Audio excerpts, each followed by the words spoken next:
Price Lord. எப்படி இருக்கீங்க? நல்லா இருக்கீங்களா? இயேசு நாமத்தில் வாழ்த்துகிறேன். இன்றைக்கு ஆண்டு தருகிற தீர்க்க தரிசன வார்த்தை ஆதியாகமம் 47 அதிகாரம் 10 ஜெனசிஸ் சாப்டர் 47 verse 10. பின்னும் யாக்கோபு பார்வோனை ஆசீர்வதித்து அவனை சமூகத்தினின்று புறப்பட்டு போனான். யாக்கோபு பார்வோனை ஆசீர்வதித்தார். இஸ்ரவேல் எகிப்தை ஆசீர்வதித்தது.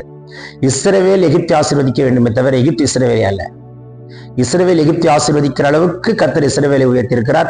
இஸ்ரவேலின் தேவனாய் கர்த்தராய் இருக்கிற யாக்கோபின் தேவனாய் இருக்கிறவர், யாக்கோபின் மகனாய் இருக்கிற யோசேப்பை உயர்த்தி வைக்கிறார். யோசேப்பு மட்டும் அங்கு இல்லாவிட்டால் எகிப்து ஆசீர்வாதமா இருந்திருக்காது. பஞ்சத்திலே எகிப்து அழிந்து போயிருக்கும்.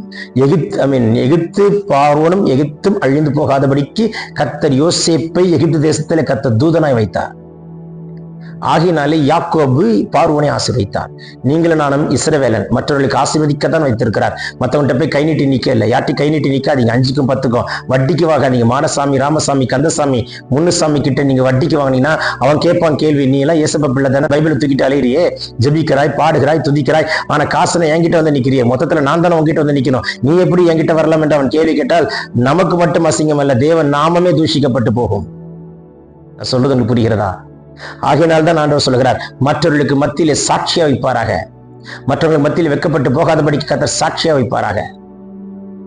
யார் யாரை ஆசீர்வதிக்கிறா? யாக்கோபு பார்வோனை ஆசீர்வதிக்கிறார். இஸ்ரவேலன் எகிப்தை ஆசீர்வதிக்கிறார். எகிப்தை ஆசீர்வதிக்கிறது தான் வைத்திருக்கிறார். எகிப்திலே இஸ்ரவேலர்கள் காலெடுத்து வைத்தது உண்மைதான். எகிப்தியர்கள் இஸ்ரவேலை ஒடுக்கினது உண்மைதான்.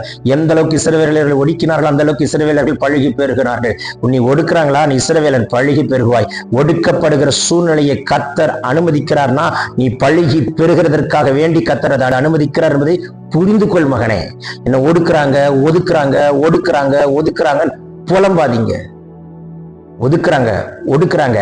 யார் அனுமதி கொடுத்தா? கர்த்தர் பெர்மிட் பண்றன்னா சிரிச்சுக்கிட்டே கிராஸ் பண்ணணும். அந்த பிராட் மைண்ட் முதல்ல நமக்கு வரட்டும், அந்த சிந்தை நமக்கு வரட்டும். அதுதான் உள்ளார்ந்த மனிதனிலே பலன் உள்ளவன் சிந்திக்கிற காரியம். அதான் ஆவிக்குறி முதிர்ச்சி உள்ளவன் சிந்திக்கிற காரியம். உங்க வாழ்க்கையில் ஆவிக்குறி முதிர்ச்சியும் உள்ளார்ந்த மனிதனிலே பலனை கர்த்தர் கொடுப்பாராக.